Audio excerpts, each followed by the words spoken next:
Beneath the veneer of skepticism, reality bears witness to chilling truths. In the haunting corridors of history, where shadows dance with undeniable evidence, remember this, the stories are true. Prepare for a revelation.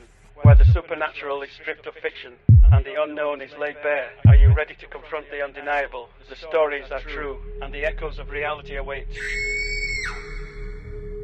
My dear friend, I must relate to you an account so peculiar, so fraught with intimations of the spectral realm, that I can scarce believe the evidence of my own eyes and ears. You are no doubt familiar with the stately edifice of Blickling Hall in Norfolk, a grand estate which can trace its provenance back through the inky pools of centuries past. Yet few, I venture, are aware that this handsome example of Jacobean architecture, with its magnificently tended grounds and lush gardens most beguiling to the eye, harbours darksome secrets within its very walls. For you see, Blickling Hall has previously borne the infamous distinction of being deemed the most haunted dwelling in the whole of Britain. The root of these supernatural afflictions, by all accounts, can be traced to that most tragic of figures who once made her home upon these very grounds, the ill-fated Anne Boleyn herself. You will recall how this raven-tressed beauty, after failing to present her lord and husband Henry VIII with the male heir he so desperately craved, was recklessly accused of deceptions and debaucheries most foul. Her lovely head was promptly severed from its slender neck by the unmerciful bite of the executioner's blade on the 19th of May, 1536. And it is on each solemn anniversary of that dread immolation, the servants declare in hushed tones that Her Majesty's restless spirit manifests anew at Blickling Hall. A shrouded apparition swathed all in purest white, her severed neck exposed for all to behold, she is said to arrive in a funereal spectral carriage drawn by invisible horses. The spectre then glides up the hall's very steps to drift aimlessly throughout the premises till ruddy dawn scatters the shadows once more.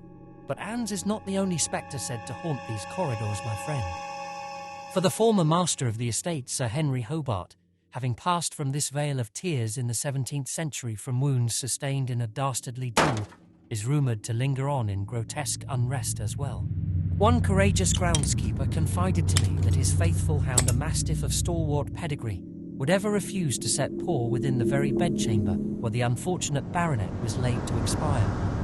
The noble beast would instead plant himself at the threshold, hackles raised in warning, as if warding away some unseen terror. I myself, on the occasion of my last sojourn to these hallowed grounds, fancied that I espied a deathly pallor hovering in the shadows of the library annex. Though I turned my gaze away but briefly when I chanced to look again, the spectre had dissolved as softly as the tendrils of morning mist.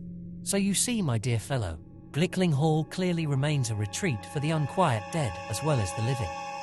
Should you chance to pay a visit there yourself, I urge you to steady your nerves against whatever eldritch frights may present themselves. For no matter what assurances the administrators may offer, that ancient place of majesty and dread is manifestly also a haunted one. Abandon all sense of skepticism, all ye who enter here.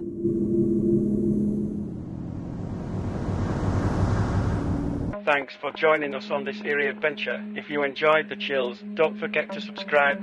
More mysteries await. Until next time, thanks for watching and stay curious.